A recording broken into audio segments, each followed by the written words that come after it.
আসসালামু আলাইকুম। আমাদের এই যে দেশি ছাগলগুলো দেখতে পাচ্ছেন, তো বর্তমানে আমাদের খামারে দেশি ছাগল আছে প্রায় ১৫০'র মতো। তো এখানে ছোট বড় এবং মাঝারি সকল সাইজের ছাগলই আছে।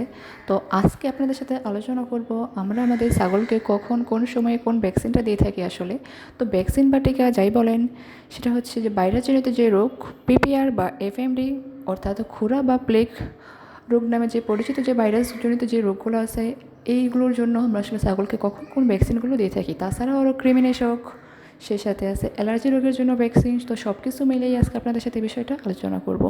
তো প্লেগ রোগ নামে যে পরিচিত ভাইরাসজনিত রোগটা আছে, সেটার জন্য মূলত আমরা পিপিআরের যে ভ্যাকসিনটা ওইটা দিয়ে থাকি। তো এটা মূলত 3 মাস বয়সের ছাগল থেকে 1 বছর পর একটা বুস্টার ডোজ দিতে হয়। তাছাড়াও এফএমডি বা খুরা রোগ নামে যে পরিচিত যে ভাইরাসটা আছে, সেটার জন্য সেমভাবে 3 মাস থেকে 1 বছর পর একটি বুস্টার ডোজ দিতে হয়।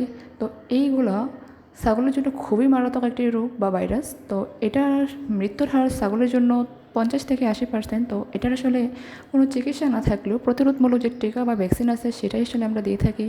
তো আমরা আমাদের ছাগলকে সঠিক নিয়মে বা সঠিক সময়ে আসলে এই ভ্যাকসিনগুলো দিয়ে থাকি। তো এই ভ্যাকসিনগুলো আপনারা পেয়ে যাবেন উপজেলা প্রাণী সম্পদ যে নিবন্ধন অফিস আছে, মানে ভেটেরিনারি যে প্রাণী সম্পদ নিবন্ধন অফিস আছে, সেখানে পেয়ে যাবেন। এবং ওদের চিকিৎসকগণ ধারায় আসলে আমরা আমাদের এই ছাগলের ভ্যাকসিনগুলো দিয়ে থাকি। তো আপনারা অবশ্যই ভ্যাকসিন করার আগে চিকিৎসকের সাথে বিষয়টা আলোচনা করবেন এবং চিকিৎসক দ্বারা এই ভ্যাকসিনটা দিতে আসলে চেষ্টা করবেন। তারা আসলে অভিজ্ঞ এবং সেই সাথে খুব সুন্দরভাবে ছাগলের ভ্যাকসিনটা দিয়ে থাকে। তো এই ভ্যাকসিনগুলো দিতে হয় আসলে ছাগলের ঘাড়ের মাংসের মধ্যে।